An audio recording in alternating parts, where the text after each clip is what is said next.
खूप दिवसांपासून प्रेग्नन्सी राहण्यासाठी ट्राय करताय, परंतु प्रेग्नन्सी राहत नाही. सर्वच चालू आहे, मेडिसिन्स चालू आहेत, योग्य ती ट्रीटमेंट चालू आहे, परंतु प्रेग्नन्सी राहत नाही. तुम्ही सर्वच करताय, परंतु तुम्ही या गोष्टीकडे अजिबात लक्ष देत नाही की तुम्ही खाताय काय, तुमचा आहार कसा आहे. कारण तुमच्या खाण्यापिण्यावरच तुमचे हार्मोन्स अवलंबून आहेत, तुमची एग्स आणि ओव्हमची क्वालिटी अवलंबून आहे. त्याचबरोबर तुमचं ओव्ह्युलेशन कधी म्हणजे योग्य पद्धतीने होईल का नाही हेही तुमच्या आहारावरच अवलंबून आहे. त्याचबरोबर तुमची एंडोक्राईन ग्लँड जी हार्मोन्स सिक्रीट करते, त्या एंडोक्राईन ग्लँडचं फंक्शनही तुमच्या आहारावरच अवलंबून आहे. चला तर पाहूया की अशा कोणत्या गोष्टी आहेत ज्या खाल्ल्यामुळे तुम्हाला लवकरात लवकर प्रेग्नन्सी राहील. तर या पदार्थांमध्ये सर्वात पहिला आणि महत्त्वाचा पदार्थ म्हणजे आहे तूप. आणि हे तूपही होममेड पाहिजे, म्हणजे तूप तुम्ही घरी बनवलेलं पाहिजे. अगदी तुमची आई बनवू शकते, तुमची सासू बनवू शकते, त्याचबरोबर तुम्हीही बनवू शकतात. होममेड तुपाचा इफेक्ट खूप छान होतो शरीरावर, कारण तुपामुळे हार्मोन्सची पातळी व्यवस्थित राहते, त्याचबरोबर वेट मॅनेजमेंट होतं, एंडोक्राईन ग्लँडचं फंक्शनही व्यवस्थित चालू राहतं, त्याचबरोबर तुमची एग्स क्वालिटीही चांगली राहते. त्यामुळे 1 चमचाभर तूप तुमच्यासाठी अमृत आहे प्रेग्नन्सी राहण्यासाठी, त्याचबरोबर ओव्हरऑल शरीर व्यवस्थित राहण्यासाठी. आणि त्यासाठी तुम्हाला काही वेगळं करण्याची गरज नाही. 1 चमचाभर तूप तुम्ही तुमच्या आहारामध्ये टाका. म्हणजे तुम्ही जर भाजी केली तर भाजी बनवून झाल्यानंतर सर्व करताना 1 चमचाभर तूप तुमच्या डिशमध्ये घ्या. तर हेच 1 चमचाभर तूप तुमच्या फर्टिलिटीला बूस्ट करेल. फक्त एक करू नका की तूप खूप जाळून खाऊ नका. म्हणजे तुम्ही पराठे करताय आणि त्याला खूप तूप लावताय, त्याचबरोबर ते जाळून घेताय तव्यावरती, तसं नका करू. तुम्ही तूप प्लेट सर्व करतानाच घ्या. म्हणजे जेव्हा जेवायला घ्यायचं आहे तेव्हा तुम्ही जेव्हा डिश वाढून घ्याल त्यामध्ये 1 चमचाभर तूप टाका. किंवा डाळ घेताय किंवा खिचडी भात करताय, यामध्येही तुम्ही 1 चमचाभर तूप सर्व करताना टाका. म्हणजे हे तुमच्या वातदोषालाही कमी करेल, त्याचबरोबर प्रेग्नन्सी राहण्यासही मदत होईल.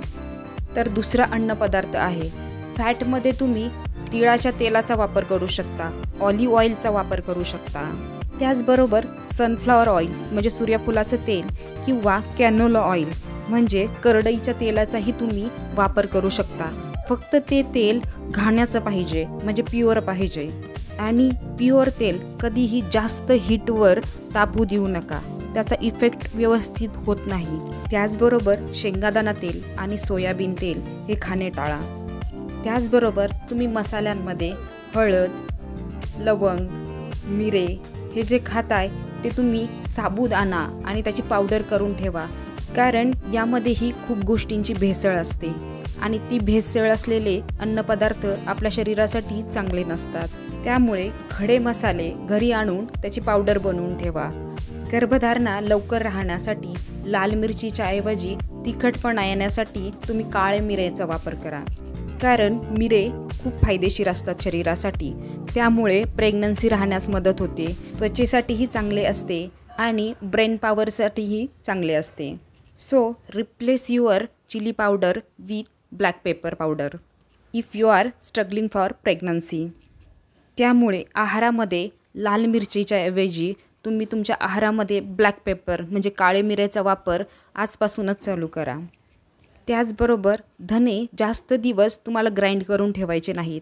म्हणजे धण्याची पावडर खूप बारीकही करायची नाही, त्याचबरोबर खूप दिवस करूनही ठेवायचे नाही. कारण त्यातले जे इसेन्शियल ऑइल असतात, जे शरीरासाठी खूप फायदेशीर असतात, ते निघून जातात.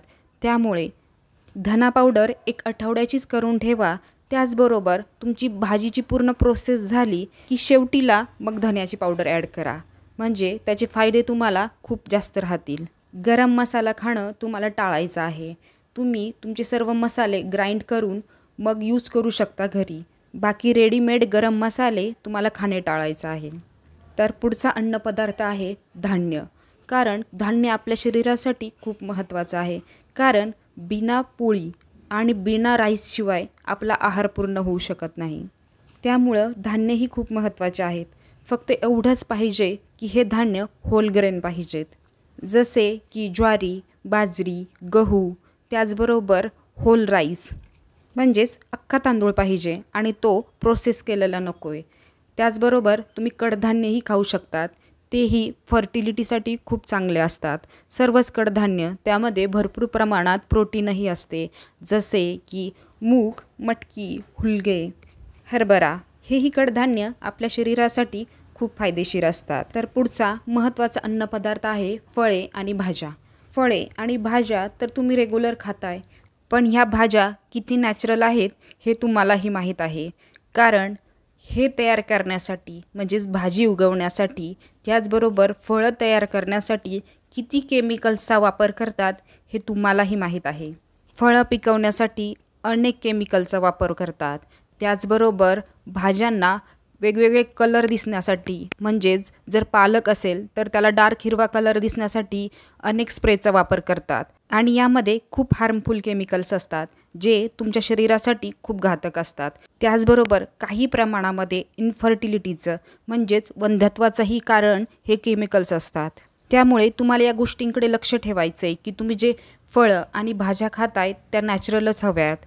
कारण फळांना आणि भाज्यांना पहिल्यापासूनच इन्सेक्टिसाइड्स, पेस्टिसाइड्स याचा वापर केला जातो.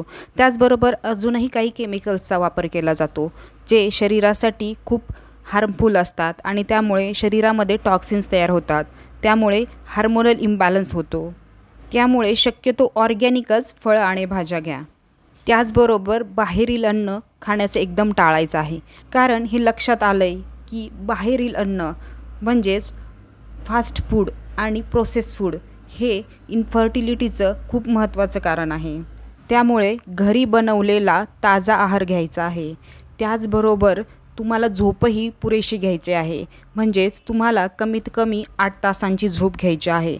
म्हणजेच तुम्हाला प्रेग्नन्सी एकदम सहजासहजी राहील. तर हे काही अन्नपदार्थ ज्यामुळे तुम्हाला प्रेग्नन्सी राहण्यास खूप मदत होईल.